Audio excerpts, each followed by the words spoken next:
1, 2. Make some space. 1, 2. What's up, Anthony? 1, 2. Glad to be here for you, buddy. Hey, how you doing?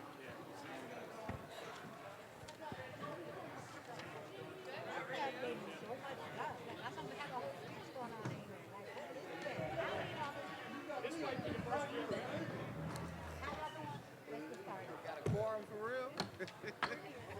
That's a real. Okay. Él habla español. Be careful. Él habla español. Can I get one of those Jenny face? He's your intern. Oh, okay. How you doing, Andrew? Oh no, this is not that. This is something from Advocates. Housing Advocates. It's that fire bush you want. Yeah. Pleasure to meet you. I'm looking forward to good things from you, too. You were working on election day in the same precinct as my wife. I saw you. Yes, I think I saw your wife come through. yes, yes. You need to speak to him in Spanish so that he can learn. Hola. Yeah. Wait. You did not make this book. Show me. Okay, I'm gonna do that. You inside? Oh yeah. Oh, you you- made it you in the famous. book. Yes, you did. There you go. My son speaks Italian. Big guy back there. Big guy back there.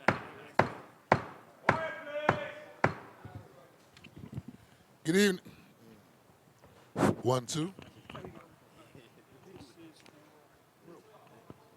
1, 2. Good evening, everyone. Good evening. Good evening, everyone. We want to thank all of you for coming out to our Your City, Your Budget Town Hall meeting. Before we get started this evening, I want to take a moment to acknowledge the host of this evening, and I'm going to turn the microphone over to them. I want to start off by, I call her the leader of the Kensington Caucus, Councilman Quetcy Lozada. Can we give her a round of applause? I want to also acknowledge Councilmember Mike Driscoll, colleague as well. I want to also acknowledge Councilmember Jim Harrity, who hails from Kensington. I want to acknowledge my majority leader, Councilman Catherine Gilmore Richardson. I want to acknowledge the distinguished gentleman from the 4th Councilmanic District, Councilman Curtis Jones Jr.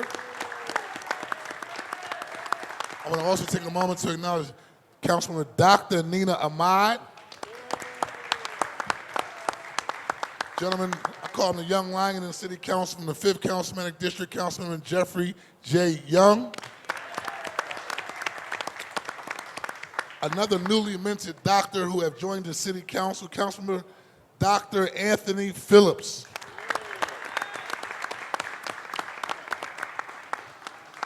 And so I want to thank all of my colleagues for joining us this evening, and most importantly, we want to thank all of you for showing up and giving us an idea to express your issues, concerns, and recommendations as we craft the FY26 budget. You're going to receive an overview of the FY26 proposal from the administration, and it's only a proposal. Members of the City Council will take your ideas and your recommendations back. Look at those ideas, look at those recommendations, and we'll go through a negotiation process with the administration. So before we get the official presentation, I'm going to turn the microphone over to Councilman Quetcy Lozada to give some brief opening remarks, then Councilmember Mike Driscoll to give some brief opening remarks, and then to Councilmember Jim Harrity. Thank you. Good evening, everyone. I want to just make a Spanish announcement para aquellas personas que necesitan traducción en español. ¿Hay alguien aquí que solamente habla español, que necesita traducción? Si usted necesita traducción, en la parte de atrás hay unos audífonos. Pueden ir a la parte de atrás y mi equipo lo puede ayudar para que la traducción se haga a la misma vez, ¿verdad? Pueden ir aquí. ¿Ok? Gracias.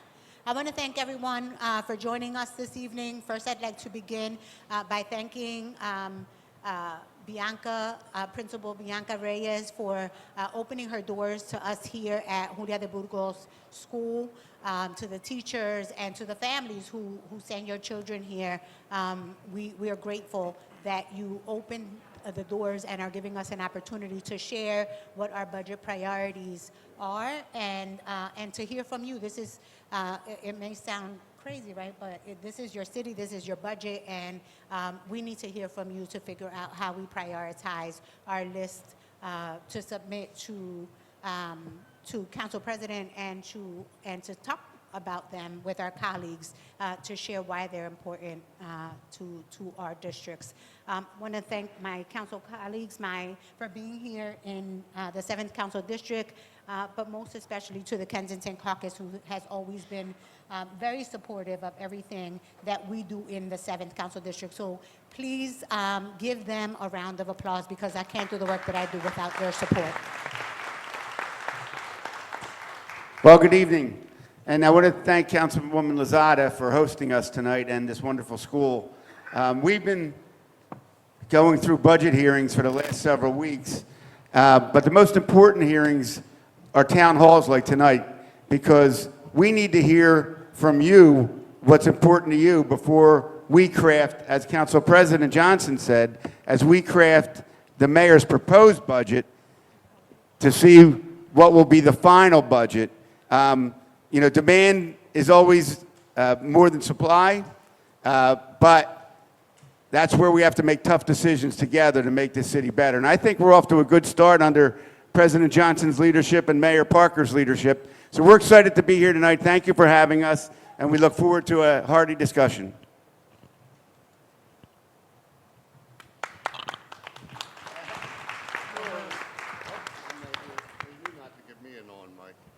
Hello, everybody. How are you tonight? My neighbors, I like this, having it here. I can actually probably walk from here if I wanted to, right down to B Street and over the bridge. I'll be home in a minute.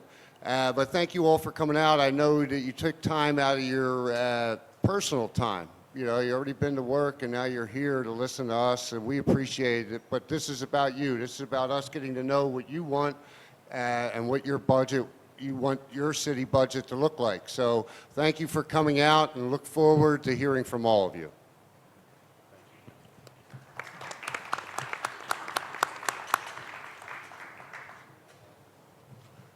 And so, I'm gonna let you acknowledge him. All right. I see Carlos Matos. You want to, and Robert Del. So we have several ward leaders who are here that came out to support Councilman Quetcy Lozada. Can you acknowledge them? I'd like to welcome the ward leader of the 19th Ward, Carlos Matos, is here with us. Nilda Pimentel. If you're a committee person in the 18th or the 19th Ward, can you just stand up so we can recognize you? A lot of the work that we do in this community, we can't do without those who are on the ground. If you're a black captain and you're here, can you stand up as well? Thank you so much for your work. Thank you. We have members of the fire department. Thank you for being with us. Some of our provider services. Everyone knows that the situation in Kensington is a challenging one, and we have some providers here. Mr. Della Vella's here. Thank you for being with us, Bobby. And if I missed anyone, I'm so sorry. I didn't mean to do that. Nonprofit organizations, stakeholders, all of you, thank you for being with us this evening. Y'all can clap for yourselves. And so, I'm going to turn the microphone over to Helen Lawhead. She's the Chief Financial Officer for City Council, and she will go through an overview of the actual budget. And I just want to, again, just clarify for the record, this is only a proposal from the administration. This is the mayor's vision. This is her budget that she's proposing, but members of City Council will determine what the final budget outcome looks like. And I also want to acknowledge another member of the Kensington Caucus who hails from South Philadelphia, the Appropriations Chairman of the City Council, Councilmember Mark Squilla. Thank you, Mark. Mark, would you like to say a few brief welcoming remarks before we get started? Thank you, Council President, and thank you, everyone, for being here. I think it's really important to come out into the community and to listen to you and your concerns and what your needs are. As elected officials, sometimes we get stuck in our own little cubby holes and sitting in City Hall, but when you're out here into the community, having the voices of the community heard, I think it's really important, and I want to thank Council President and our chair of our Kensington Caucus, Councilmember Lozada, for always making sure we come out into the community to listen to the voices and concerns of the people directly from them. So thank you. It's a pleasure to be here. Looking forward to hearing from all of you. So I'm going to turn the microphone over to Helen, and we will get started. Thank you, Council President. My name is Helen Lawhead. I'm the Chief Financial Officer for City Council. I help Council navigate the budget process, the city's finances. So looking forward to going through with you all a brief presentation this evening. I know this is not the most exciting presentation you'll hear, but we really want to give you a snapshot of what's included in the budget proposal before we turn it over to you.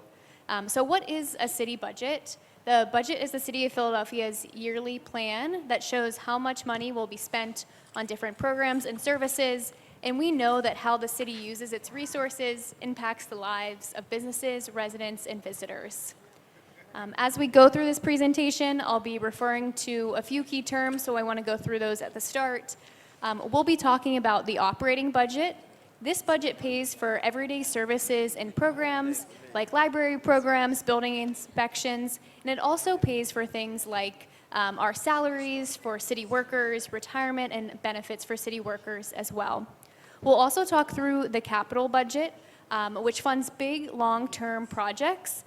These are things like building recreation centers or buying trash trucks. We are also talking about this year's fiscal year 26 budget. And so when we talk about fiscal year, this is a 12-month period used for budgeting and financial reporting.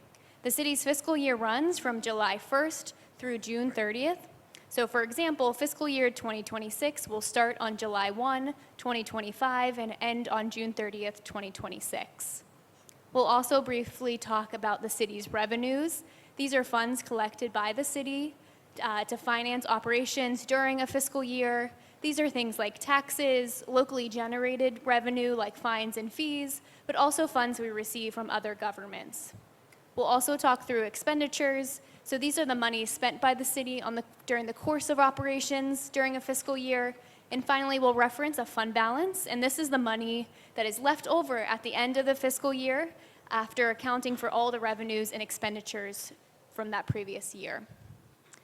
As we go into this next fiscal year, there are some fiscal challenges that the city is experiencing. There's certainly federal uncertainty. The city is also in the process of negotiating new contracts with all of its unions. We have high ongoing costs, such as debt service and payments that we have to make for our pension.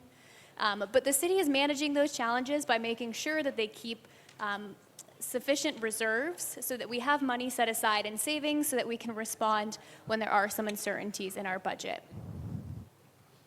So a few of the highlights of this budget. So over the next 5 years, the city is proposing to spend $2.3 billion in operating spending and nearly $1.5 billion in new capital investments. So again, those big long-term infrastructure projects. And these are focused in some key priority areas, which we'll talk through a little bit more in the following slides. And the proposal also includes tax rate changes. So there are some investments that we're making for job creation in our tax changes. So this is proposing changes to the Philadelphia's tax system. And this is especially going to be targeted for the taxes that are on our businesses and our workers. So the proposal includes reducing our business income and receipts tax, commonly referred to as the BERT, and our wage tax. There's also a proposed change to an exemption that currently the city uses for businesses. So starting in the next year, the proposal includes removing the exemption for the first $100,000 in the BERT. And so as a result of that, this proposal also includes $30 million per year, which totals $150 million per year to help small businesses with technical support and expanding some additional grants for small businesses. This proposal also includes changes to the construction impact tax, so to remove that tax. It includes changes to increase the realty transfer tax, as well as include increasing the document recording fee.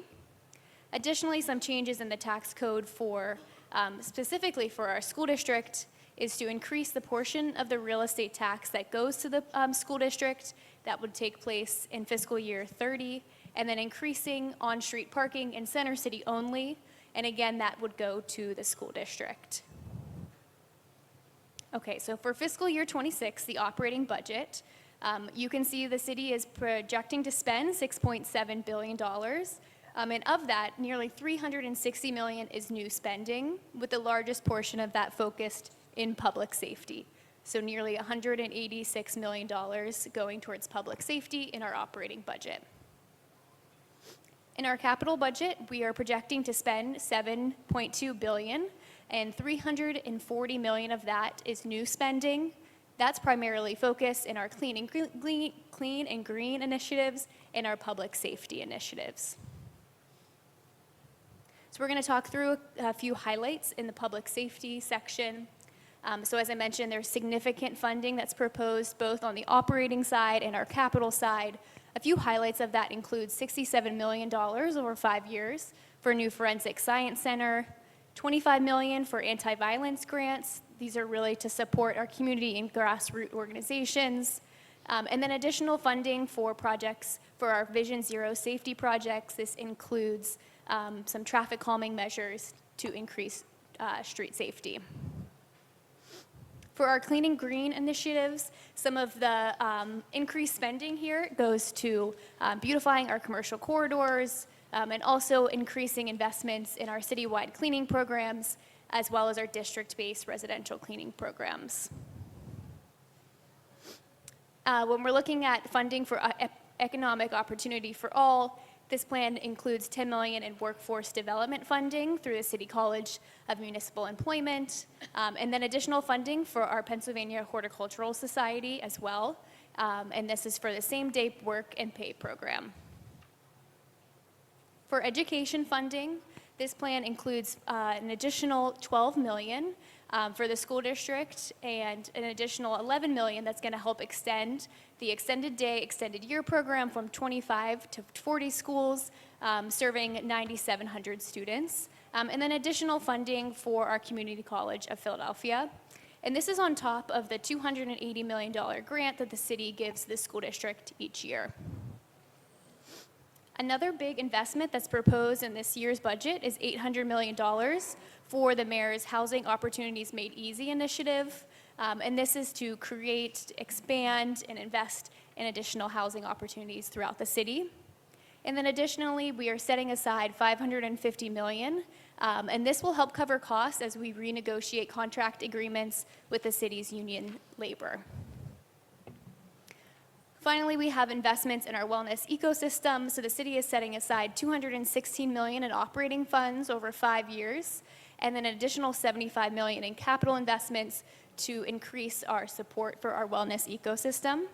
And then in 2026, we're also increasing our investment up to $100 million to help support the events of 2026.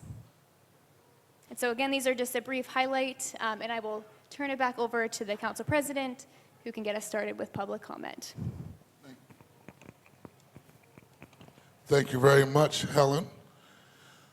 And so now we will open up the floor, and we're going to have questions on individuals who have questions can line up on both sides. We're going to give you 2 minutes, but here's what I would like for you to do. I'm going to turn it over to my host as well to help manage this process. Please ask your question. Now, oftentimes, we know you're looking forward to seeing your elected officials, and you don't often get us all in one room out in the neighborhood, and so there's a lot of things I'm sure you're going to want to express. And that's okay. That's what we're here for. But could you also get to the question, because we want as many people as possible to have the opportunity to come up also to ask their question. So please refrain from dissertations, from giving a testimony, but just get to the bottom of the point and ask your question. If I could humbly ask that, if that's okay. Is that okay? Okay, all right. But feel free, and also speak on the budget if you can, but we also know that in these type of settings, quality of life issues do come up, and so I'm quite sure that the members up here who are the hosts also have their staff out here as well to address your personal issues and concerns. So with that being said, I'm going to have Councilman Quetcy Lozada help manage this process, but you can begin lining up on both sides, and then we'll go from there. And we will have a timing clock just to help manage that process. Thank you so much. But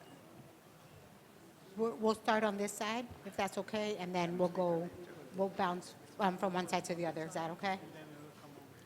We'll start with you, sir. All right. Thank you much. My name is Luis Ramirez. Before I start, I just want to say thank you to Ms. Lozada and Ms. Gilmore Richardson, who have helped with a leveling issue we had at schools here. So thank you for your support and the work to get that done with the school district. Now, my question regarding the budget for our CFO. So it says here, revenue 6.3 billion. Spending is 6.7 billion, right? So the 514, that's a deficit, correct? So that's a great question, and I'm glad you called that out. So yes, the city is projecting to spend more than they're bringing in revenue. And we're able to do that because of our fund balance, which is that 514 million. That's money we have in reserves, we have in savings that we can dip into to help us cover that gap. However, we don't want to do that forever because we need to have a fund balance that is healthy so we can respond when there's uncertainty. But that's how the city is budgeting for this year, to spend a little bit more than we bring in and able to cover that gap with our fund balance. Okay, so my question then on that point is, are we running any initiatives to identify inefficiencies, waste in our spending? Instead of budgeting a deficit every year, can we look into our spending initiatives and identify, okay, we can cut 5% here, we can cut 10% there? I mean, I understand, there is this big idea that the city gives to us, right? But I am very happy if the city doesn't take from me as much as it does today, right? So can we dissect that budget, identify any opportunities to cut instead of increase the spending?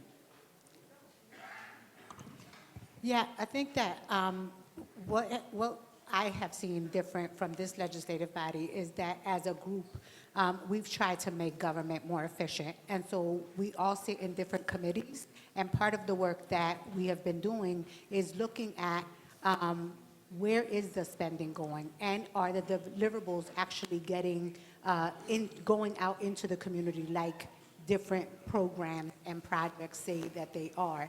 Where can we make adjustments, and where can we redirect dollars? So that is happening.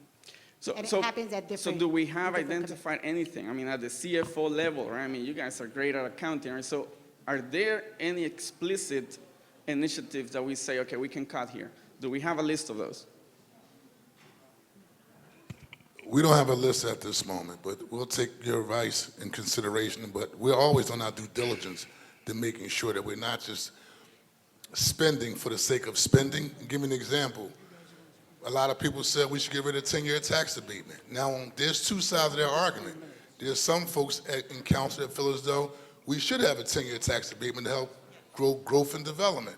But we also want to make sure that we wasn't doing development on the backs of those who are long-term residents. And so as a result, this body made sure that the 10-year tax abatement was phased out. And so there are different initiatives that we review, but everything that comes in front of us. But also recognize this, and then we have to go to the next question. When we also look at our spending and taking in consideration the efficiencies we want to save, we're still the largest, poorest city in America. And so probably 99% of the funding that we do spend is really go towards supporting pretty much, we're heavy on services reliant city. And so, but it is disappointing that you have not identified anything. I mean, this cannot be a new concept, right? It cannot be a new concept. Thank you very much for your advice, and I know it sounds disappointing to you, but thank you. We'll take what you said in consideration, 'Cause And next, it's I our, s- I it's our said money thank- too, right? It's Yes, our money it's too. your money, and we said thank And you I for don't your feel advice. like you're managing well if you have Yes. no idea how to cut. That's disappointing. Very Okay, well, disappointing. thank you very much, sir. Next, ma'am. Good evening, Council. We're here on behalf of the 1600 block of North 30th Street, which falls underneath the 5th Councilmanic District. Is it on? Okay, good evening. We're here on behalf of the 1600 block of North 30th Street, which falls into the 5th Councilmanic District of Jeffrey Young. We had a problem a couple of years ago with some street work that was done, and we protested, and we have been awarded a grant through the RCAP program through the state, okay? It's underneath the 16th Street pedestrian walkway and roadway. It's over I think it's about $500,000 that's been awarded to us for that project. And we're here tonight requesting and want to know if and how that money can be matched through, we're understanding that it has to be matched through the city. So we want to know how that can be worked into the budget to make this move forward, because right now it's a quality of life issue and it's also another issue, but I'll let you answer that one first. Can you ask both your questions so we can answer them together? Okay, my other question is a quality of life issue that we've been fighting, going back and forth for the last 2 years, trying to get some lighting in the back of the housing, okay, and the alley light, okay? There's one section where our street goes behind the next street, which is Corley Street, that is pitch black dark at nighttime. You cannot see your hand in the front of your face, okay? We went back and forth through then our councilperson, Dal Young at the time, Dal Clark at the time, okay? I'm a little nervous, okay? Dal Clark at the time. And it was sent back to us through the street department, I guess Supervisor Tom Schindler, I think his name was, that there was no funding at that time for any kind of additional lighting. Member Young, Yes. and then Councilmember Curtis Jones. Thank you. And as we spoke before, I want to thank you for coming out here today. We're going to look to see where that RCAP money lies. I believe it's the Streets Department has that funding. There is some proposals in the mayor's home proposal to provide funding for sidewalks and things like that, some infrastructure, public infrastructure needs that we have in our city. So as we go through our due diligence in the budget process, we'll make sure we can identify what funds can be used to match those projects that have been awarded funding from the state as well.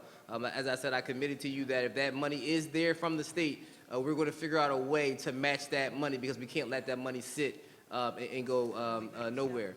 And regarding your second question with regards to the alley lights, that was a program that was administered by the city at one point, but we're again going to identify some funding sources as we look to see what services the communities are looking for, right? Like alley trees, alley lights. Those are things that we need in North Philadelphia particularly. And so we're going to continue to look to ways to fund these programs that our residents need to live and improve their lives daily. How will we know? How will you notify us? So we have your, again, I've asked you to send me that information. I'll correspond with my staff as well so I can have your information. But, I've been to your block before, right? So we can reach out and, I'll come knock on your doors, Ms. Diane, and, we'll continue that conversation. You know him? Yes, sir. I was in a briefing with Member Young day before yesterday, I would imagine, and we were talking about how to mix and match some of these appropriations in dollars. There was $1.5 million for street lights, not just the ones. So they had a program where if there was a pole and the light was broken, they would fix it. Now we have a program to add new lights. And they approximately, if I recall, are $15,000 per light. We put $1.5 million in it. And one of the things that President Johnson has done is take a hard look at some of the homes dollars and to figure out where it makes sense to mix and match money. So what does that mean? We do 10 miles of street repaving. Every district council does that. It makes sense now to put that money where they're building alley lights, to put that money where we're doing curbs and sidewalks, so that people in a particular area look out and see the city at their service and actually matching and exponentially making life better for you.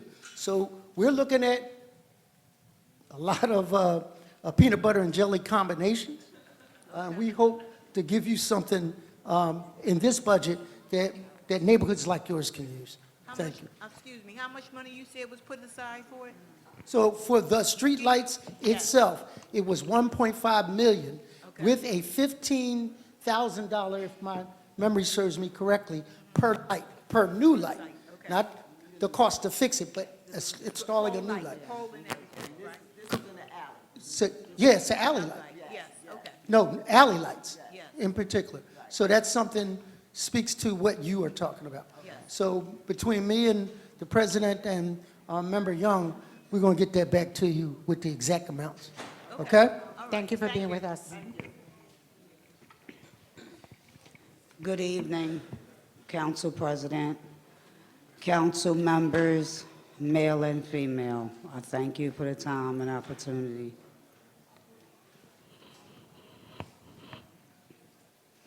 District 7 has the highest number of L&I code violations of all districts in the last year, 14,784 violations. Excuse me. Councilmember Lozada, what is your plan to make sure L&I has the resources to hold landlords accountable for fixing violations in your district so that renters will have safe and healthy homes? Will you protect renters in your district by voting to support the Safe and Healthy Homes Act and adding $10 million to the budget for license and inspection for proactive inspections? Thank you for your question. I think that I've met with you guys multiple times, Yes. whether it be in council chamber or in the hallway or right outside of my office. And I have said multiple times that I support tenants, but I also support landlords. I work very closely with license and inspection and their quality of life division to make sure that they are holding landlords accountable. I have not signed on to the petition because I believe that we need to, there needs to be a balance, right? We need to hold landlords accountable, but we also have to hold tenants accountable. And so I'm committed to continuing to work with you all as tenants, and I'm committed to working with individuals who have properties in my community or in my district that are considered rental units. I think that we need to continue that conversation. And I'm happy to continue to do that with all of you. Okay, thank you. Thank you. I just want to make you aware that there are predator landlords out there that prey on the low income, and they barely fix up these homes, and they put you in them, and then they charge you when they fall apart, when it is really not your fault. I have no tolerance for that. I understand that. I've seen the pictures that you guys have shared with me. We've worked very closely with the Commissioner of License and Inspection to hold some of those landlords accountable. And so again, we need to continue to the conversation, and you guys who are tenants need to continue to bring who those bad landlords, who those bad actors are to our attention so that we can continue to send inspectors out, right, to hold them accountable. Okay, Thank you, one more sis. thing I just want to say real quick. Renters like building community as well. I've been in my home 11 years, and I have to move because of a slum lord. Thank you, ma'am. Thank you. Thank you. Thank you. Thank you. Good evening, council members. Thank you for coming out. My name is Stacy Moore, and I'm a resident of North Philadelphia, a long-term renter as well. I've been in Northern Liberties, actually, for over 30 years. Due to my wonderful landlord, I wouldn't be able to be there otherwise. And I've gone through my own unhousing struggles. So I'm a volunteer with the Women's Community Revitalization Project, also known as WCRP, and WCRP is a proud member of the Philadelphia Coalition for Affordable Communities. I'm here tonight because I want to ask council members to make sure that the city's budget serves people like me. We hope you'll push for and vote for a budget that includes increased funding for programs that create and preserve affordable homes for those who need them most.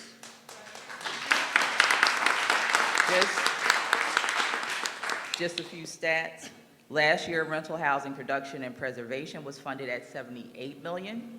And in 2026, we believe that needs to be an increase to $100 million to create or preserve affordability of 300 additional homes in Philadelphia. Real affordability. Yes. Yes. Yes. Basic systems repair program was at $32 million. And in 2026, that needs to be $40 million. That helps to repair and keep an additional 500 families from being displaced from their community. Adaptive modification program was funded at $6.6 million. And in 2026, that needs to be at $8 million.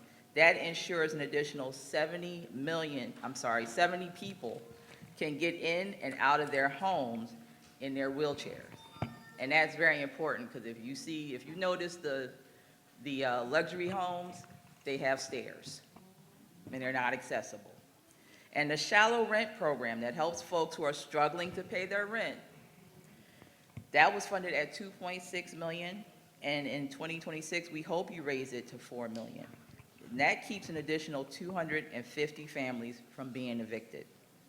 So we think that it's fine to think about a budget that includes support for special events, planners along commercial corridors, barriers on Spruce and Pine Streets, a new forensic space center.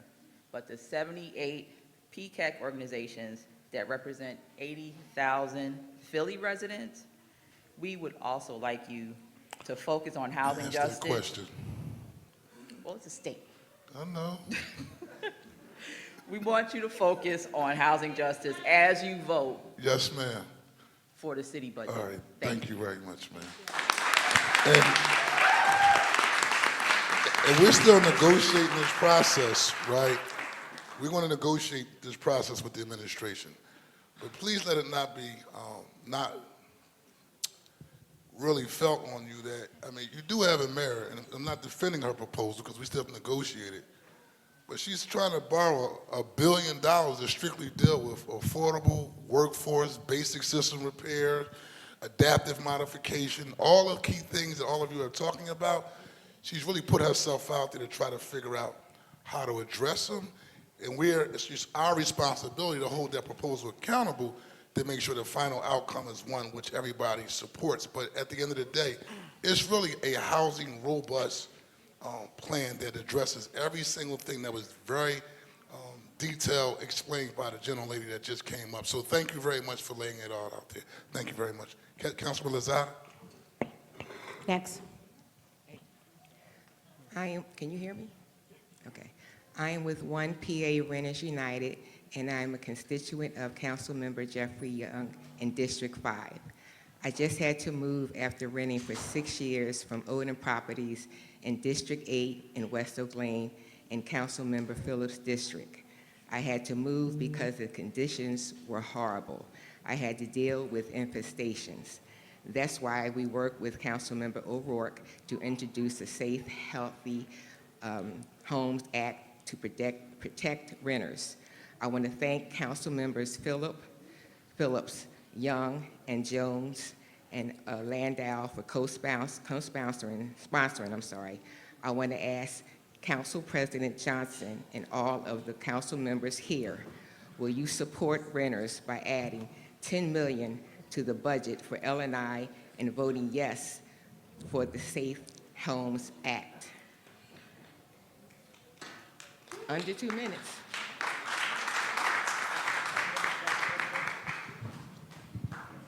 Councilmember Phillips?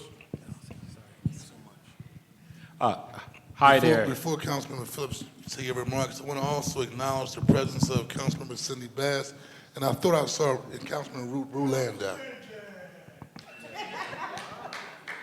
All right.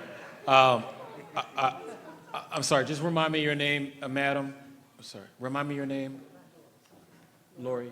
Oh, thank you, Ms. Lori, for sharing that. Odin Properties in West Oak Lane has absolutely been a slumlord which is why I was so proud to work with Councilman O'Rourke and the other folks who helped co-sponsor this to support that legislation, because I am over Odin Properties, right? It's so bad that this same company is looking to buy more housing throughout the city of Philadelphia properties. And I told them straight up that they can no longer do business in any of our areas in our district, or hopefully throughout the city of Philadelphia, until they start fixing up Odin Properties. But with that being said, we're on top of it. We're gonna do our best to continue to address that. But that's unacceptable, and I'm sorry you had to move. Thank you so much.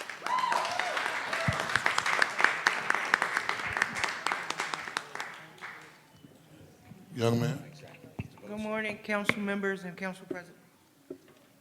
My name is Tony, and I'm with 1PA Renters United.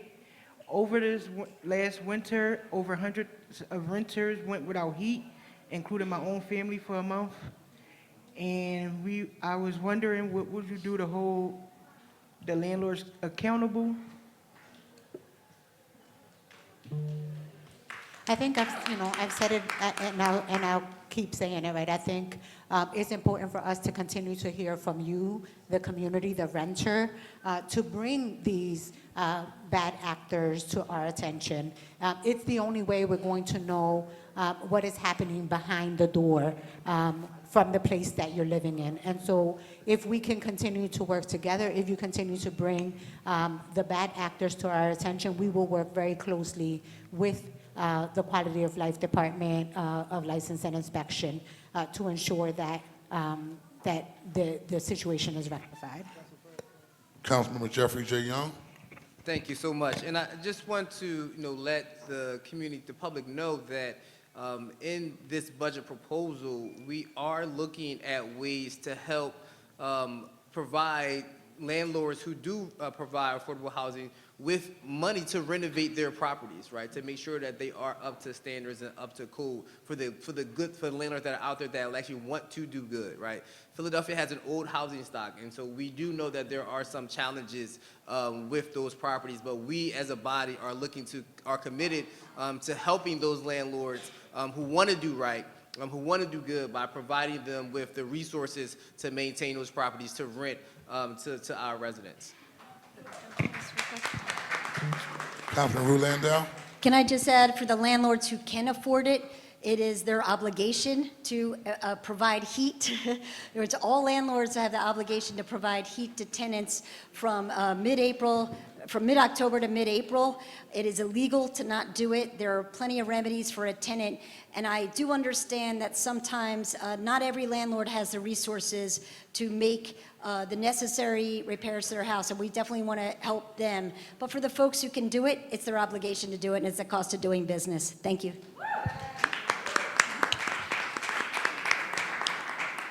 Thank you, council members, and thank you so much to the workers of Holiday Burgos that let us be here today. I'm going to ask my question, but I also just want to shout out Renters United really fast. I went to them in April of last year because of my landlord not treating me right, my son right. We were able to hold them accountable, and they went through my lease with me, and I was able to get back 75% of my security deposit. That's never happened before. And I was able to use that money to remediate the mold and mildew in my as-is home that I purchased in Kensington so that I could have a safe and healthy home for my son. So just like Renters United, I love them, go to them. Thank you. So my question is around payments in lieu of taxes. We actually had payments in lieu of taxes get presented in 1994 by Governor Ed Rendell, and back then it was only going to bring us like $5 million. That's not the case anymore. Since 2019, I think University of Pennsylvania, if you include the hospital, actually has a larger operating budget than Philadelphia. That's kind of wild. They use our streets, they use our water, they provide us with education, health. Both my sisters work at a UPenn hospital. I don't want my sisters to lose their job. I also just want payments in lieu of taxes, and I was wondering, would the council body be willing to commit to like a discovery to see what economic impact payments in lieu of taxes would have? I'm going to turn this over to Councilmember Curtis Jones Jr. This is the interest of his, regarding payment in lieu of taxes. It would fill the deficit that we would I don't know, address. President. As soon as it came to taxes, you handed me the mic.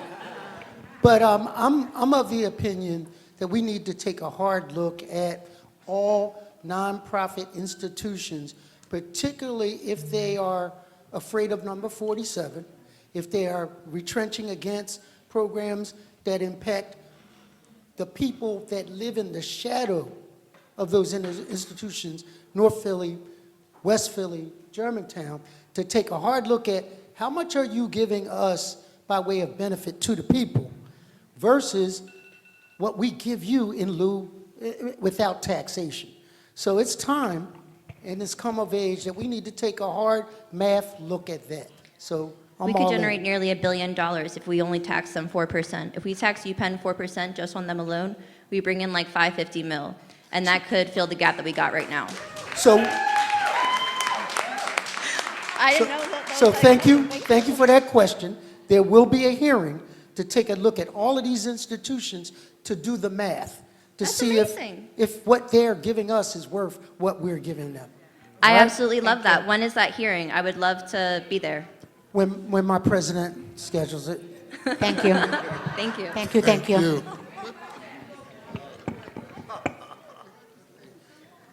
Hi, my name is Shima Rosado. Good afternoon. Good afternoon. My name is Shima Rosado. I come in because I live in the Fort Cumberland. Get closer to the mic. Yeah. Good afternoon. My name is Shima Rosado. I live in Fort Cumberland, and there I have a school. It's John Wash, and I'm looking for help to put the bump space because the kids down there is not safe. I tried like 5 years looking for a bump space, and I work for that community. And a lot of kids go in there, and that's not safe for my children. Please, I need help.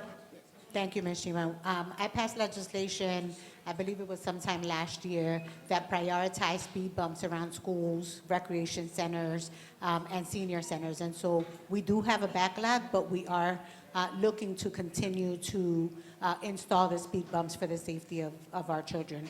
I just help, please. Gracias. Thank you. God bless you. Hello. Good evening, City Council. Thank you for having us. Thank you for doing this and creating this public space. I had a full statement, but respecting the rules, I will just have my question. So how can we expect working class Philadelphians, many of whom, like myself, rely on public transportation, not by choice, but by necessity, to stay connected to jobs, family, and opportunity if SEPTA service is cut and fares go up? And as we prepare for 2026 with the World Cup, the MLB All-Star Game, and thousands of new jobs on the way, how will people get to those jobs if we don't reflect that urgency in this year's budget? If we say we care about equity and economic growth, shouldn't our budget make bold investments in reliable, safe, and affordable public transportation? So I'm gonna turn the microphone over to the chair. Oh, he just left? Okay, the chair of transportation is also part of this caucus, goes by the name of Councilmember Mike Driscoll. In this current budget, we already put up $135 million. But I do recognize that we can't do this alone, right? Governor Shapiro has a $300 million budget proposal where $168 million would come to the city of Philadelphia. We're working in partnership with our legislators. We're working with our legislators in Harrisburg to help us. And the House Democrats sent over 3 bills to the Senate Republicans who did not support SEPTA, which required Governor Shapiro to provide flex dollars, which is emergency funding to save SEPTA, and that runs out into July. And so we will be, as a delegation in Harrisburg on June the 2nd, lobbying with our state legislators, Republicans and Democrats, and I'm pretty confident on this, and I said this in the city council hearing the other day. I am confident that in 2026, we will have the necessary support for SEPTA that we need to not only host the FIFA World Cup, not only to host the Major League Baseball All-Star Game, And not only to celebrate the birthday of our nation, but most importantly, that's all the cute stuff that we'll be doing, but to support our seniors that are going to and from the doctor's office, our students that are going to and from school, and making sure our working class families that utilize something every single day is operating at full capacity. And so it's a long fight that we have ahead of us, but I like to say this publicly, not on my watch, so we will continue advocating and making sure we keep this 135 million, but also advocate with our state legislators to make sure they support us as well. Thank you. Thank you.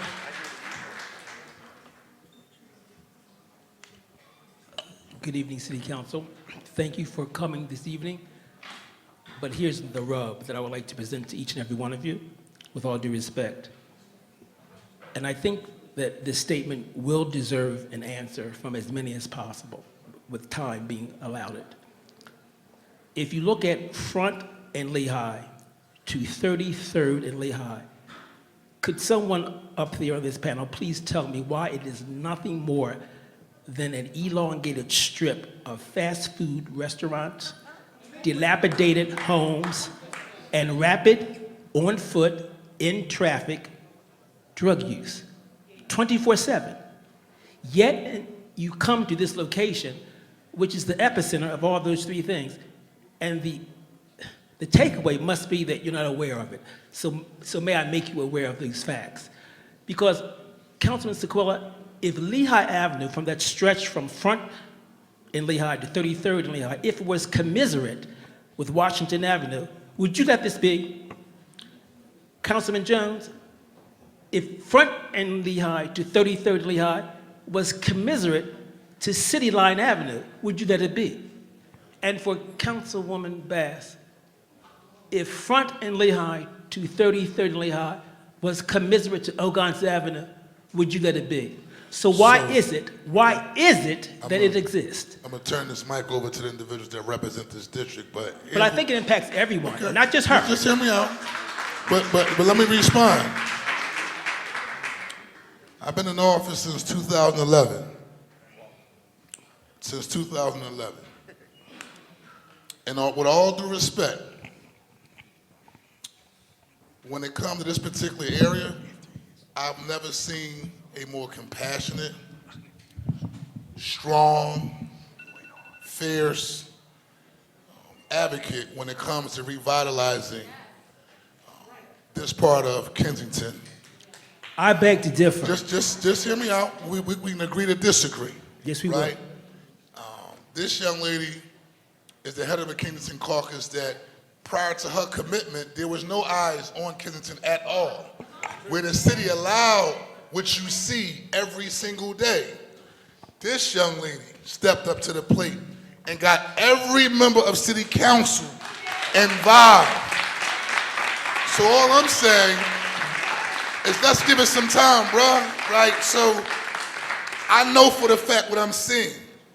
And that Lehigh Avenue didn't just get there by itself. It came from years and years of disinvestment. But why did it's this young lady who have reversed that course. Well, let me take issue with that. Let me take respectful issue with that. So we're not going to go back and forth. We're going to answer you because you asked us a question. But if you're going to allow Councilwoman Lozada to be your example, can I at least address to the young lady why that isn't so in my opinion? But we have her. It's not personal, but I have a vested housing property in this community that has been since December of 2020.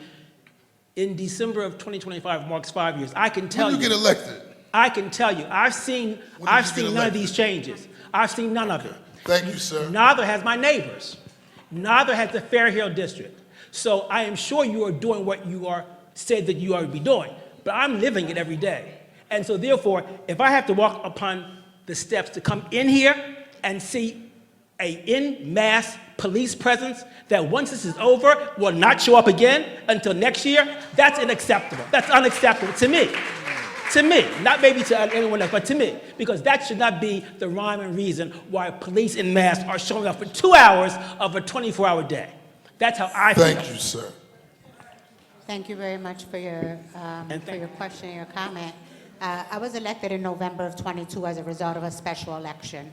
And being born and raised here in the city of Philadelphia, in the 7th Council District specifically, I share your frustration. There are a lot of things that can be seen in our district that are not seen or acceptable in other districts.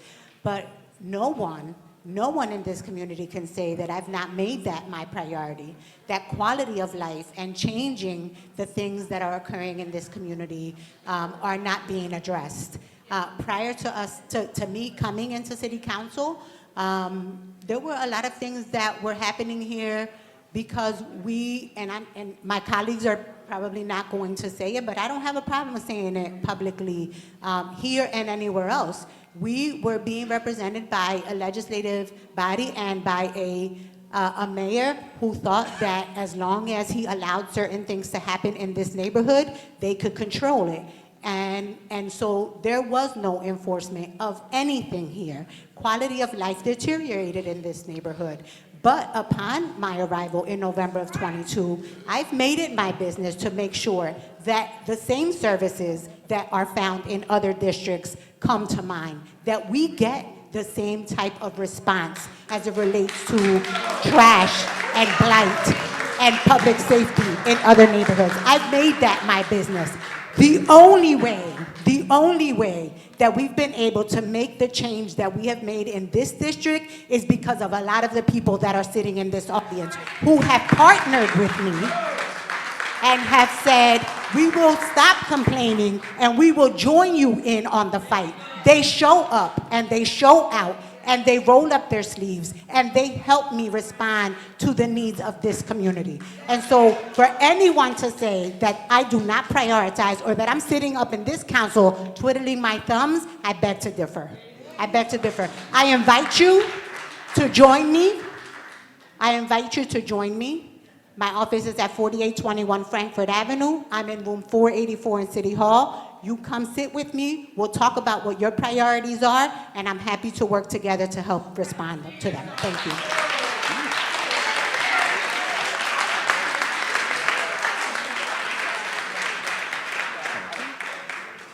Good evening, everyone. Thank you for allowing us to come out here. My name is Tyrese Rogers with 1PA Renters United, and we hope that you are still contemplating on $10 million for proactive inspections. We want for our L&I to do that because it will give us a better picture of who is doing what in one's apartment. So when one moves out and the landlord doesn't want to give you your security deposit back, you were like, oh, no. This place was inspected and this and that.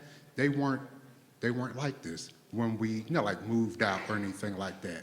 That's one. And number two, $10 million for the, what is that?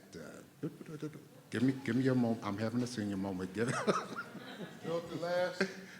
There you go. Thank you. See.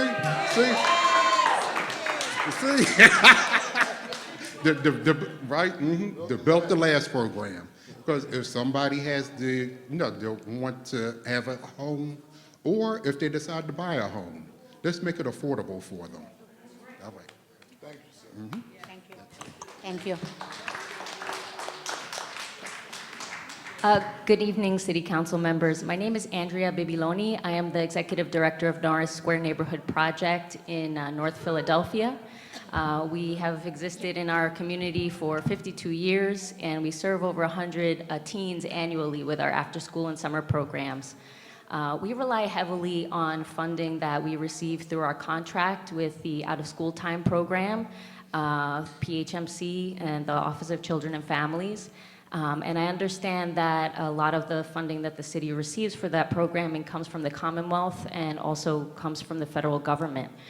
Would you be able to share with us any insights you have about how the current funding freezes may impact the funding for community-based out-of-school time programs, either in this fiscal year or into the future?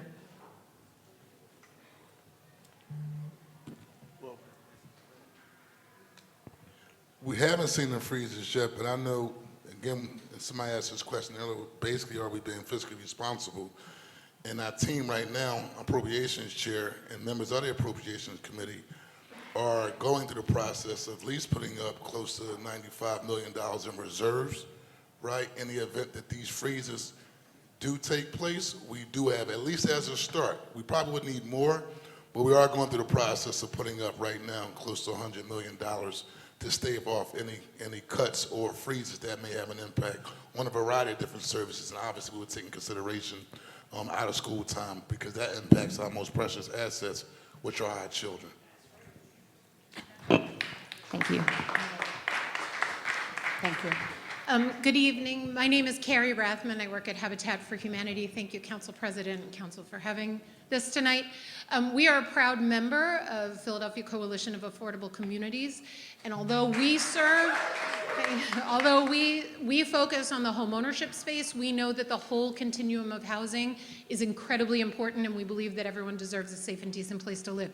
2 questions, and you might have answered it already this evening. 1, do you support our campaign of 50% of all housing dollars going to the lowest income folks throughout Philadelphia? Because those are precious dollars. We know that they're needed the most there. And 2, following up with the gentleman in front of me, we haven't heard a lot about the whole homes repair in the budget or the mayor's home initiative. And whole homes repair, we are seeing the impact maintaining Black and brown homeowners and the impact that it has, and we hope that you will invest heartily in that as well. So just asking those 2 questions. Are you supporting both of those things? I know you said yes to the gentleman. No. I support both the last as well as basics. It is a significant amount to a basic systems repair. And in terms of affordable housing, when we get cute, we say affordable. I support low-income housing, right? Because I come from Martin Luther King housing projects, my family in South Philadelphia. And also, so I know what it's like to live in PHA. I know what it's like, because we get cute when we say affordable and workforce, which is cool. That's like everyday workers, right? But I'm also Ivy League educated, but come from humble beginnings. And so whatever we can do to make sure we're creating as much low, affordable, and workforce housing as possible, we're strong advocates of it. At least I am. So you do support 50% of our housing dollars going to the lowest? Absolutely. Okay. Yes. And in districts like mine, I recognize that workforce housing and low-income housing goes further down than that 60% AMI. And I think I've met and I've worked very closely with Nora and her group to understand that better, as well as to figure out how we can bring more projects to be able to respond to that. Thank you. Good evening, Council.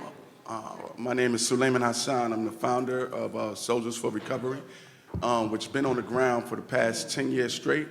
I'm a nonprofit organization, and I'm a person of many jobs out here in Kensington. First of all, I want to thank the president for reaching out when he does, and Lozada, you're doing an amazing job.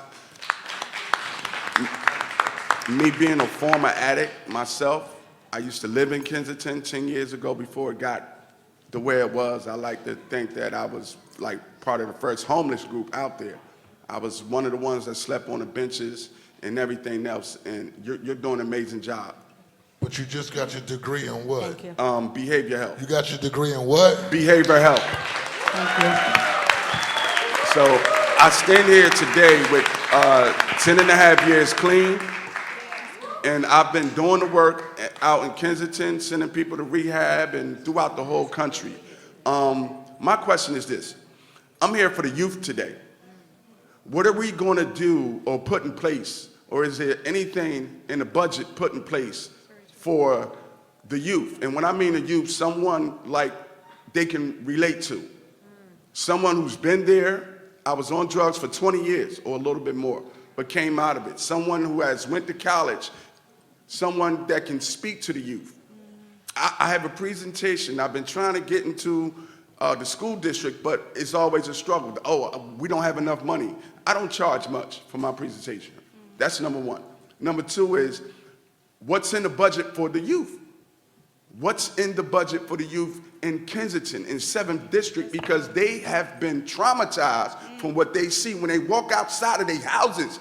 I've seen babies in strollers. I see the mom, watch this right there, watch that right there, watch that needle. So what can we do Because Soldiers for Recovery has a program, and Soldiers for Recovery has a presentation to educate the youth on the short-term and long-term effects of substance abuse misuse disorder. Not only that, in the school district here in Philadelphia, there's been over 5,000 vapes. Vaping is the new gateway drug, so how can we educate the children in this district and throughout the whole Philadelphia? How can we connect? How can we connect and come together? Because the school district said they don't have any funding for it. Well, I'm ready. Two things, and I'm gonna turn it over. One, I'm gonna do a follow-up with you, just in general regarding the district. Also, in this budget is $25 million for violence prevention organizations, right? Nonprofit organizations that's out there on the ground working day in and day out with young people, particularly around the issue of violence, but substance abuse also play a role. As we know, it's a combination of both. And when it comes to vaping, I'm just going to ask for Councilwoman Dr. Nina Ahmad to have a conversation with. She's been leading those efforts. Thank you. Thank you, Council President, and thank you for talking about vaping and the crisis that we have with our young people who having access to this. It is destroying their lungs. We have what is called the condition called popcorn lungs. You can't come back from that. At all. Right? And we have, people are making money off the backs of our young people. Absolutely. By selling them these things. So the issue that we are facing is holding people accountable who are not carding our young people and going ahead and selling products to them that are harmful. So we had a hearing, and I have a bill that is about accountability. Because of issues of preemption, which means we can't do things that the state of Pennsylvania is not doing, we have to be aligned. There's only a narrow band of what we can do. So we are raising the fine on the third violation for these retail establishments that are selling to our young people. We are having some accountability measures increased and working with the public health department. We have gone through a whole process, and we hear back from these retailers who say, oh, but it's costing me. I said, all you have got to do is card them, card everybody, like the liquor store, card everybody, then you won't have to pay a fine. So I am really frustrated with our business community who are not seeing what this is about. This is not about penalizing them. This is about showing love to our children.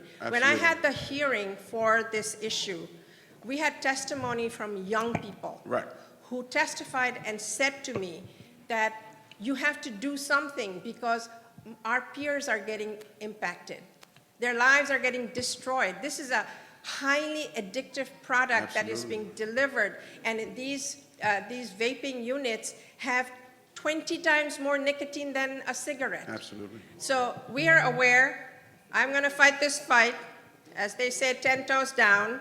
We're going to figure out what amendments we need to make sure that it is equitable for everyone.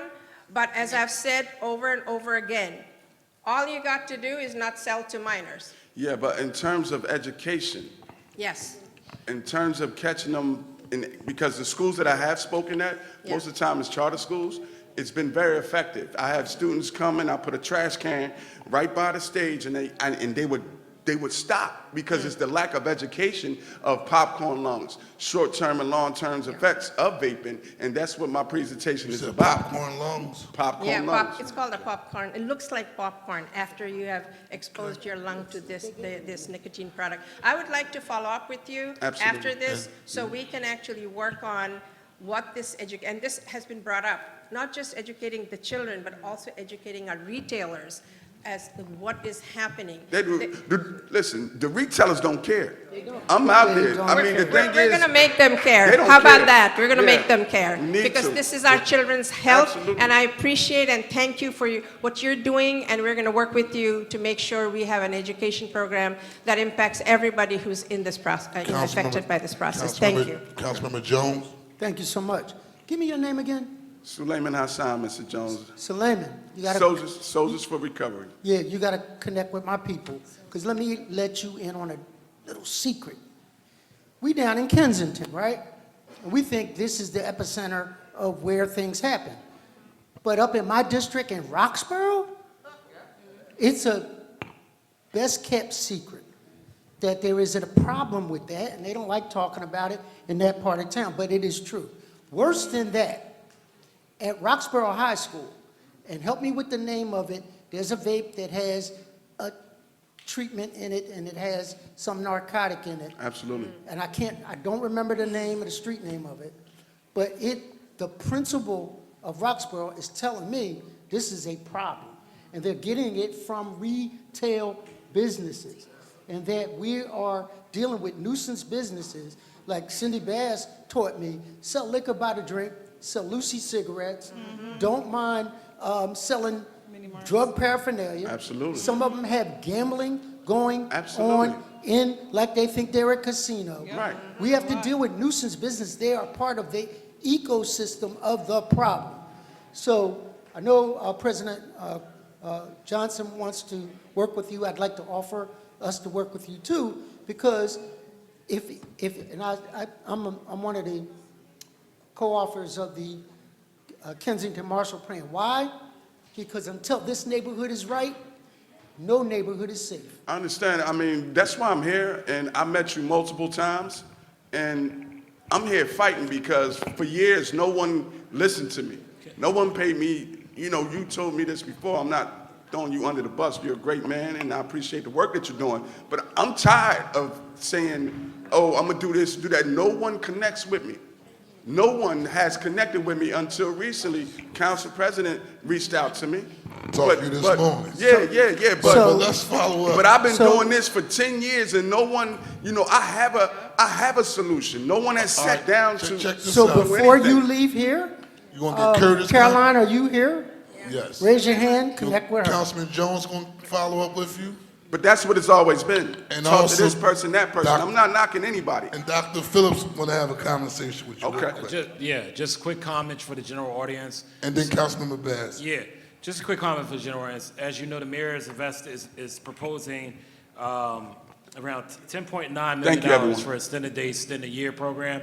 We're also going to do more investments around City Council. We're looking to do more investments in young people's out of school time programs. But just so you know, the Summer Connect to Learn program application opened up yesterday or today. So if there's summer opportunities out there for young people, we're also putting rebuild on a really fast pace right now as much as possible. So a lot of our rec centers and libraries are going to be open for our young people. And also, I'll be presenting our parent task force recommendations that was approved by City Council about how to engage more young people. But, Rue Landau, a lot of folks who've been working with the Children and Youth Committee, we're all really concerned about this particular work in our city as well. Thank you. And I Councilwoman Bass. I'm sorry, Oh, I also Councilmember just Lozada. mentioned that we're prioritizing, or we've requested $1 million to be identified for, to respond to the mental health of some of our young people. So we're looking to, or we're advocating to have mental health workers work directly in our schools, especially in those schools that are walking distance in the Kensington footprint. So we're working with our colleagues to figure out how we can make that happen. Councilmember Bass. Thank you, Mr. President. I just wanted to connect him also with Kenny Thompson. I think they just stepped out in the hallway from my office so that we can get him into some of the schools in the 8th District as well. Thank you. Okay, that works. I want to also acknowledge the presence of Sheriff Rochelle Bilal. Let's give her a round of applause in the back.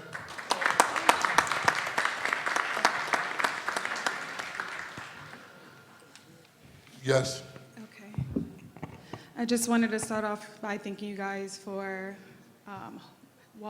thank you for this meeting. I think it's very important that you all get together and address the, I won't say the population, but just the community with the budget and any issues that they have.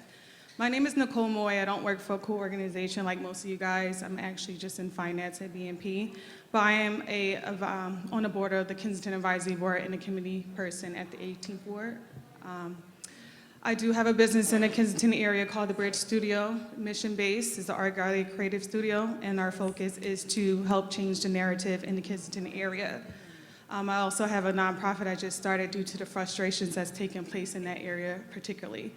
So I won't begin to overwhelm you with the questions around the countless issues that take place in the 7th Council District, such as the for-profits and nonprofits contributing to issues that take place in this area or in areas that are not as developed. These are terrible community members, but I will circle back around to talk about the budget.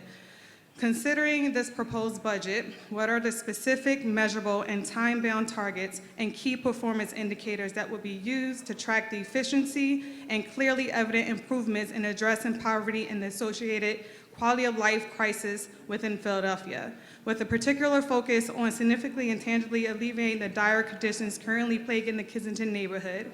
And what is the projected timeline for achieving substantial and sustainable progress that moves Philadelphia away from the designation of the largest, poorest city?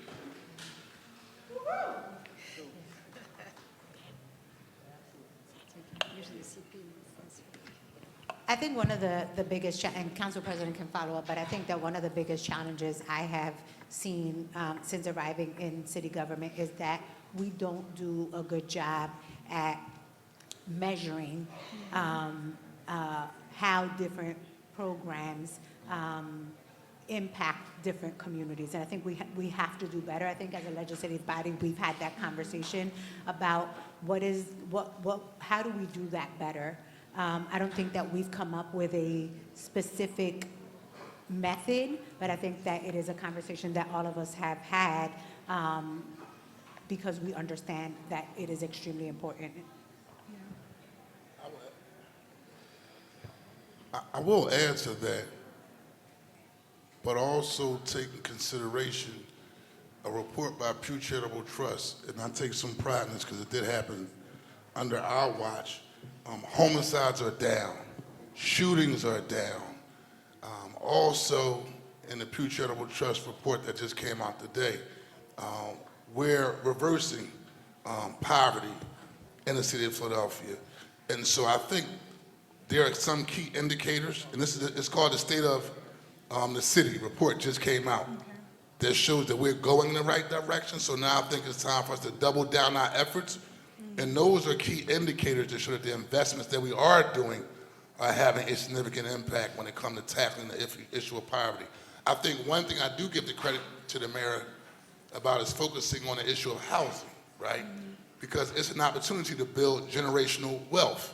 And everyone knows the most valuable thing that a person can own is not a car, and not only necessarily the house, but the land also under the house as a way to build generational wealth. And so we're at a time and point in history where we can radically change how we address poverty. Even, and some may support, some may not support, but for me, even the tax investments that we're going to do, we have to focus also on job growth and development, because we also want to make sure that we're going to build all of these houses, or people who are renting who may want to also become homeowners. We also build not only generational wealth for one family to the next family, but also make sure that those individuals have the actual financial means, to become productive members living in our community. And so those are some key indicators that I have seen thus far that shows that we're on the right path. But the Pew Charitable Trust report, most recognized research foundation internationally, has said here are key areas where the city of Philadelphia is moving in the right direction. And that gives me at least some pride that being here since 2011 shows that some of the things we have been doing, particularly around gun violence, shows that we're going in the right direction. So now we need to double down our efforts. And when you ask these questions, have a rubric to say, at least from the council standpoint, here's how we're getting return on our investments. Yeah, it needs to be tracked. Thank you. Just a quick statement. So there's two things I just want to leave behind. While we are preparing for these large events taking place next year, I think it's pivotal that we use that time to start changing the narrative in the city when it comes to poverty, and also known as the open drug market, which I think is embarrassing.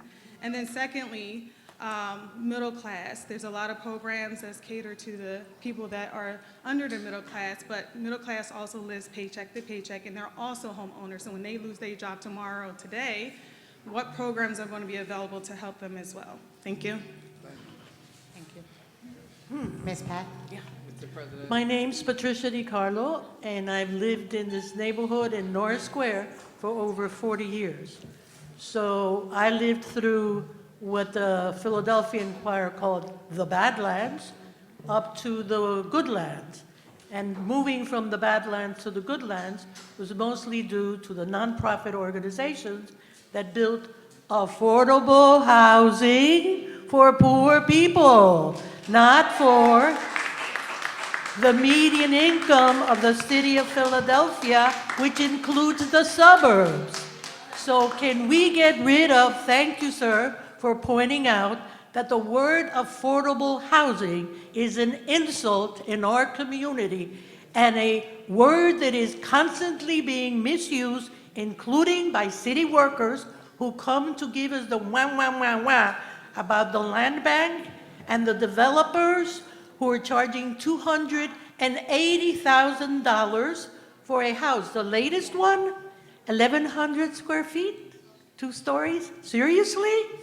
And the city, i.e. our taxes, are paying for, the land bank sells it to the developers for $1,500. The city gives $50,000 to $75,000 of our taxes to the poor buyer, right, from the median income to buy the houses. What's the result of that? You have built multiple family buildings, huge, 40 apartments, maybe 10 parking. Oh, because we're all going to ride a bicycle. No, we're not.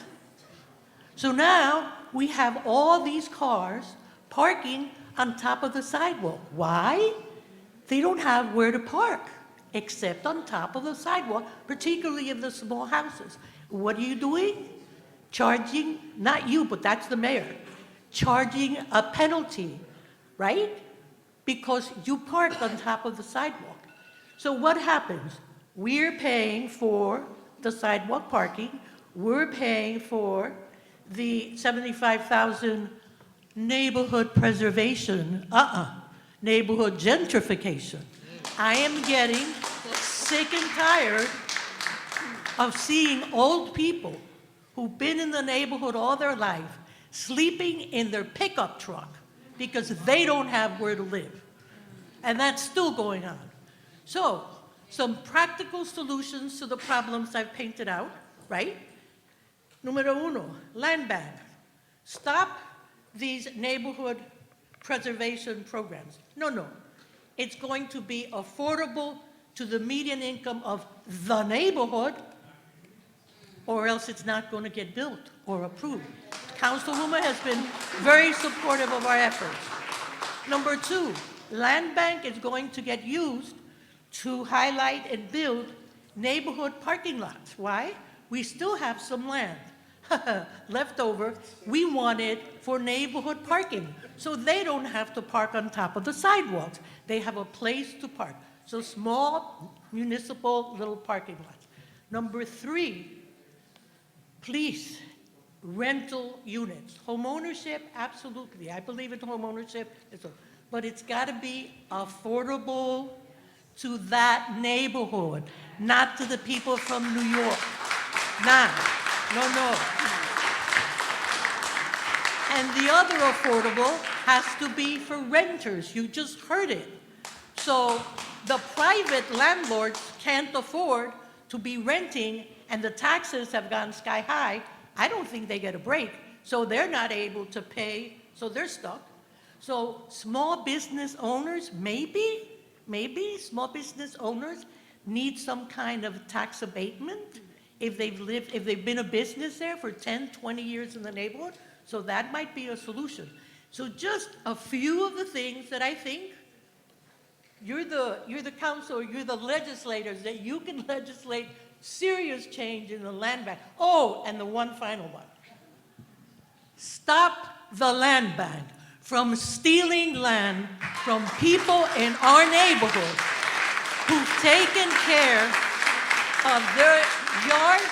They're literally statues of the Virgin in their garden that they've maintained, and you have the nerve to go to sheriff's sale and take it over, and they're still taking care of the garden and the yard, and you now, the land bank, owns that lot. Stop it. Thank And you, when Pat. we find them, I want you to tell the land bank, pass legislation that says, okay, land bank, you stole it from her, no adverse possession, no nyam, nyam, nyam, nyam. You'll write a deed, pass it over to its owner. Thank you. Thank you, Ms. Pat. Thank you. I appreciate the partnership that I've had with the folks on the southern end of the deal. We completely have a lot of work to do in order to stop the mass displacement that happened for a long time in that area. So we're looking forward to continuing to work together. Thank you. Ms. Nilda? Yes, good evening. My name is Nilda Pimentel. I chair the NASCAN RCO in the North Square area. I have two questions. They're unrelated. One is related to housing, and any of the council members can answer. One is regarding the construction impact tax. I would like to know if you can tell us the amount, more or less, like a ballpark figure of how much money the city was collecting from this tax. 3.5 million a year. 3.5 million? 3.5 million a year. That doesn't sound like an exorbitant amount of money for the developers. So what was the rationale for eliminating or proposing to eliminate that tax? The proposal from the administration, from their perspective, and again, it's the administration's proposal, and I also encourage you, the mayor is having her town halls as well. So I want to make sure you go and ask these same questions because it's her proposal. But the thought process is that it will spur developers to want to build. So that's the administration's position. They think that in terms of this home plan that's being put forward to kind of speed up development, it's an incentive for developers. And so rather council members agree or not is a different conversation, but the proposal is that giving basically developers an incentive through eliminating the tax, construction tax. Okay. And it's a total of 17 million over That was the money course that, of 5 years. Those were the funds that were going into the housing trust fund, is that correct? Yes. Okay. So that's Yes. almost $4 million less than we have for low and moderate income housing. Yes. I just hope that you oppose the mayor's plan. The other question is related to the 2026 event. How much revenue are you projecting to generate from business activity as a result of all the special events throughout the 2026 year in relation to, because we have to talk about a return on investment. So against what you invest in the city, how much are you projecting to generate?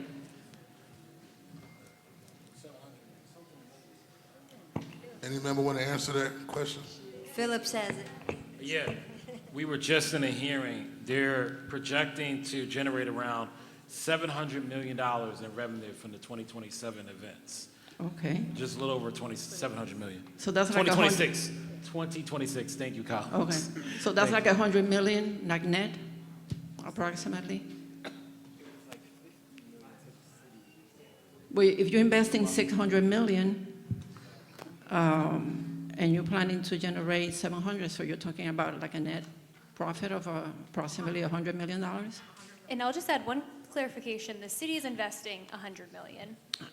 And then the airport is using their funds, which are separate. That's to and Port they're Authority, investing like the state and $500 federal? million from the airport in investments. Is So that it'll be state? separate from the city's revenue. So my question is, the 500 million is from the state and federal combination of funding? That's just from the airport. And they are using their own revenues. So Oh, the I see. airport generates their own revenues from Okay. airlines, travel. So they're using their own to fund that $500 million. The $100 million is from the city. So I just wanted to make that Okay. difference. My last question on that issue. What type of subsidies, if any, does the city provide to sports teams right now? The Phillies, the 76ers, do they provide any type of tax incentives or tax credits to baseball teams or No, just the football land. teams? No, Okay, they lease the land from us, that's it. okay, okay. Thank you. Thank you. Thank you. And these are our last two. We have to wrap up. Good evening, City Council. Thank you for being here tonight. My name is Hugh Organ. I represent Covenant House, Pennsylvania. We are a shelter provider for runaway, homeless, and trafficked youth in the city of Philadelphia, one of the largest shelter providers. And last year, we sheltered over 400 youth from the city of Philadelphia who are runaway, homeless, or trafficked. We've been in the Kensington neighborhood for over 25 years serving this neighborhood. And my question, I'm happy to see that the mayor's initiative with the home initiative is adding more money to housing. But one of the things that we see is it's a one-size-fits-all. And putting an 18-year-old into their own home at 18 makes no sense at all. They need training. They don't know how to do wash at times. They don't know how to write a checkbook. So transitional housing is something that youth specifically need. So in this budget, is there any money specifically available for homeless youth for transitional housing?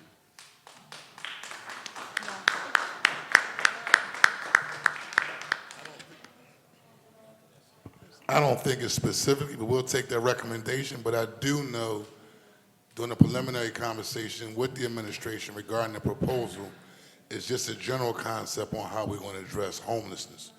But also, I have a homelessness working group, and so John Finn, can you get us information? Because I think only 1 or 2 organizations actually came to the round table that specifically talked about young people. So it's something to have an interest in, it's separate from even the mayor's proposal, and would like your feedback on how we can integrate addressing that issue.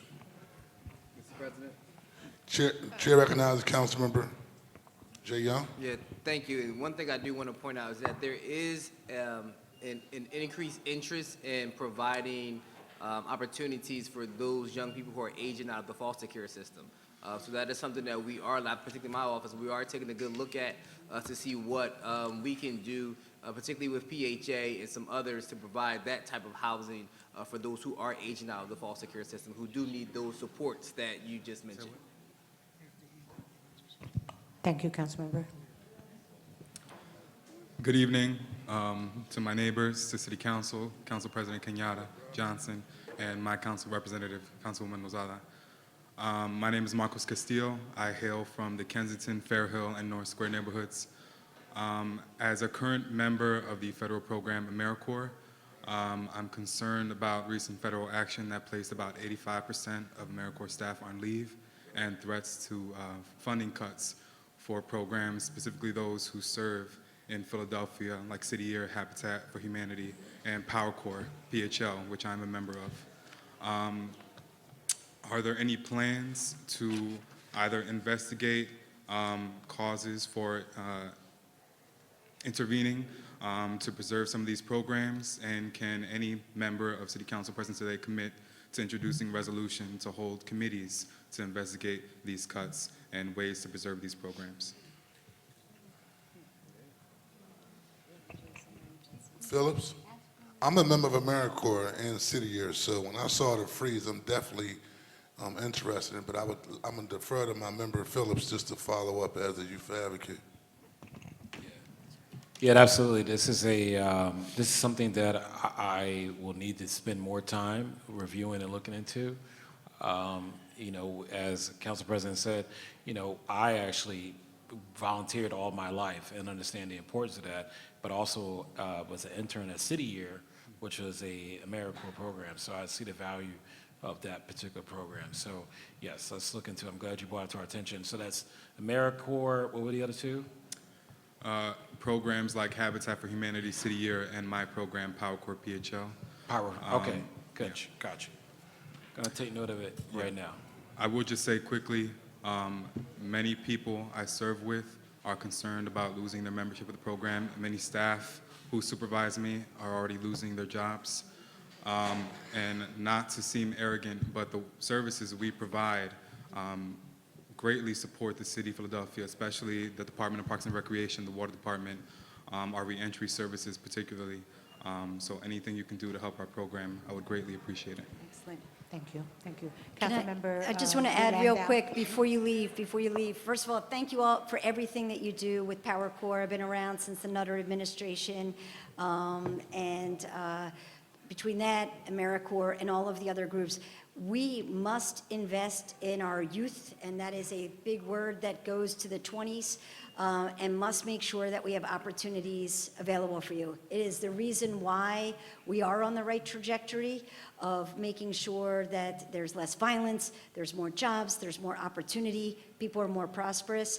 And as a city, it's our obligation that if the federal government does cut these funds, and if the lawsuits are not successful to keep the funds, that we figure out the pot and figure out how we have to invest in the things that are really, really important to us, the structures of our city. We cannot just watch the rope get cut and see everybody just disappear and see what you have to do next. So thank you for what you do.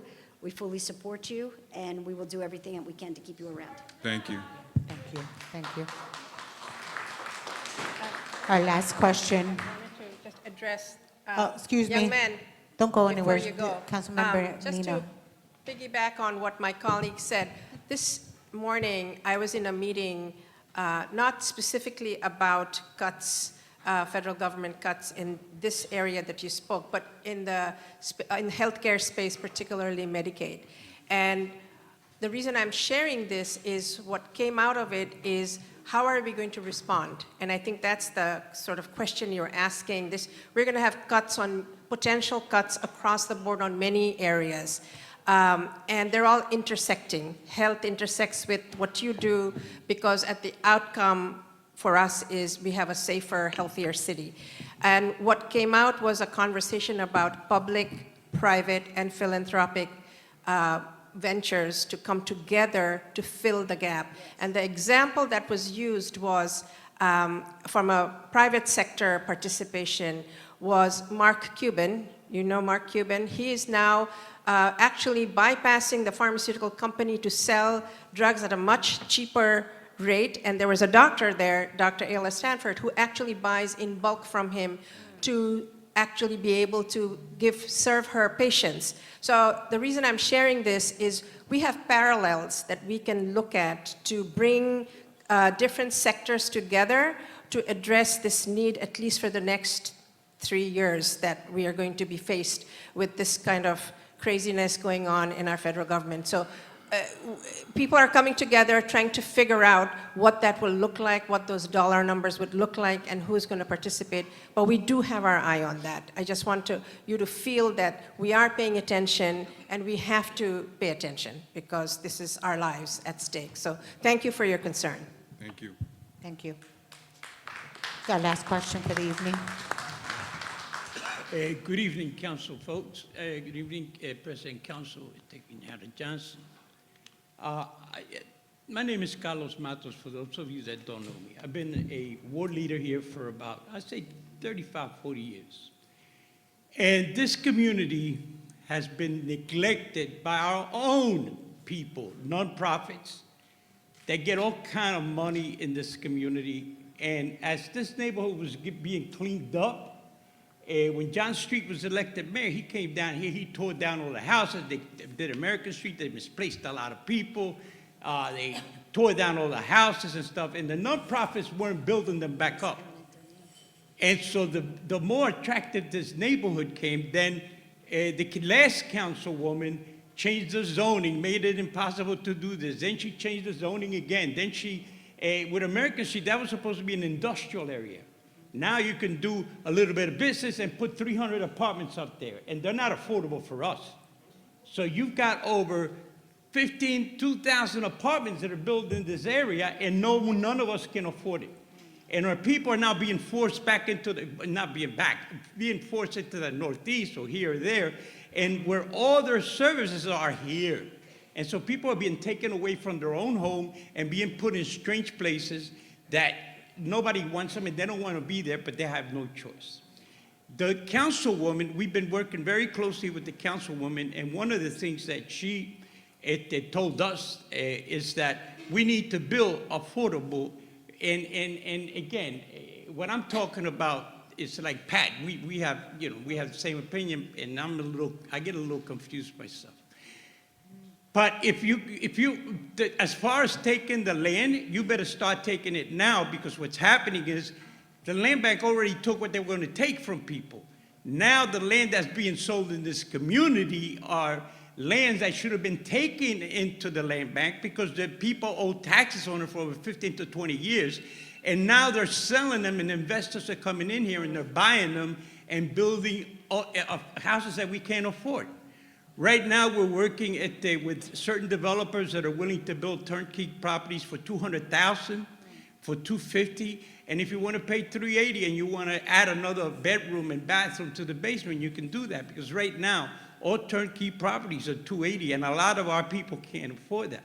But I see the 19th Ward as a gold mine. And we need to open it up to young people because if you have a house for $200,000 and you've got a young couple that maybe is making $35,000, they're eligible to buy that, purchase that $200,000 property with 2-3 bedrooms, okay? And so those are the types of developments that we need to start doing in our community. And I certainly would appreciate if the councilwoman, and I think we've had a little conversation, to start, every time I see the papers on Sunday, I see that a lot of the properties being sold in sheriff's sale in the 19th Ward, and that scares me, okay? Because we've been doing a good job in keeping the properties in income. Then when you talk about the addiction, which is another issue, and I'll try to make it real quick, I don't understand why someone who's doing heroin has to be on, ¿cómo se llama eso? Methadone for over 30 years, 40 years. How come there's no rules and regulations to take these folks and detox them after so? I think that somebody can be off of methadone, I'll say 3 years. And then depending on the dose, and you guys that are medical don't understand that. So I don't understand why those things aren't being enforced. You know, to get people off, because then they continue to take methadone, they take this, they take that, and there's a way to get everybody off of it. And the city, the government is the one that's responsible for all the problems we have here because they started the opioid problems with the welfare cuts. Now you have to apply for mental health, and then mental health qualified you to get a check, and now you got to take medication. All this, again, that's just a whole bunch of things that are happening, and I want people to look at that a little bit better. Social services around here aren't doing their jobs. And when I approached CBH, I forget the woman that was in charge of it, we can't close them down because then we don't know how to take care of people, but people aren't being taken care of anyway, so there's a lot of money that's being wasted. Thank you. And I'll stop, but there's a lot more, and I think, anyway, that's it. Thank you, Carlos. Thank you. And just before we wrap up and turn the microphone back over to the host of the event, Councilmember Young had a comment a statement he wanted to make for, I think it was the young lady who talked about the matrix and making sure that we're getting return on our investment and how we're measuring it. Yeah, for Nicole. Councilmember Young? Yeah, so, I mean, one thing that I've always been preaching since coming to council is that we have to change how we budget in order to have more transparency, to allow for us as council members to hold the city accountable. So I've always been pushing for a more outcomes-based budgeting process that we have, so that we can actually figure out the measurables. Right now, with our performance-based budgeting and our program-based budgeting, it doesn't really allow for us to really see what departments are doing to decrease poverty. What is this department doing to decrease poverty? What is that department doing to decrease poverty? It's just a line item, essentially. So we have to change how we budget in order to be more transparent, so we can actually measure what is happening from each department and each other service that we deliver to the residents. I've always been an advocate of changing that so we can know. It teaches us and you all what we're doing. Yeah. So when we host these type of town halls, right, can you give yourselves a round of applause for just showing up? We don't mind. We welcome the feedback, we welcome the critique, we welcome the recommendations, because that's democracy in action. And so with that being said, I'm going to turn over to Councilman Quetcy Lozada, then Councilmember Jim Harrity, then Councilmember Squilla. Thank you. Thank you so much again to all of you for being here this evening. Thank you to Julia de Burgos for hosting us. I'd like to thank Council President, who has really made it a priority to ensure that all neighborhoods understand your budget. This is your city, this is your budget, and we lead by what we hear is important to you in the community. And so I'm just grateful that all of you showed up this evening. Thank you to my council colleagues for being here this evening, and to the Kensington Caucus as well. Thank you. Council member? Can you hear me? All right. Well, thank you everyone for coming out. Your concerns are our concerns. You know, Quetcy, our district council person, we live here. I could throw a rock to hit my house from here. You know what I'm saying? So I'm in the neighborhood. We know what it's about. That's why we ran. We've only been there for a year. We're getting the ground running. She's put a lot of work and effort into everything she's doing here. And we care. I'm not going anywhere. Quetcy's not going anywhere. This council, we're here for you. We're going to stay in the neighborhood. I'm not moving. We already decided to fight. So thank you all. Thank you, and thank you. I see Senator Street is also here. Thank you for being here. I just want to say that it's really important to be out in these communities, like we said in the start, but we want to thank Anthony Phillips for laughing, having a good time.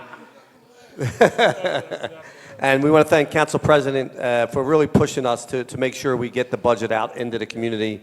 But a special thank you to our chair of the Kensington Caucus, Councilmember Lozada, who was a fierce fighter for the community. And understanding that we together, it's not just one person in the council could do this, but the way Councilmember Lozada brings other council members in to understand the challenges, so that those challenges felt here could be the same felt in any other community throughout the city. If it could happen here, it could happen anywhere. So to address these challenges today here are important, because if not, it will spread to other parts of the community, and we can no longer allow the area to be a containment zone for things to happen that can't happen anywhere else in the city of Philadelphia. And this time, and Councilmember Lozada brought that to the forefront and brought it to a head, and now it is being addressed. So thank you all for being here, and appreciate all your information, your questions, and your concerns. Good night. I want to recognize Senator Cherie Street, who joined us this evening. Thank you, Senator. I also failed to thank my staff, because without them, of course, I can't do the work that I do. So please help me thank my staff this evening. Thank you.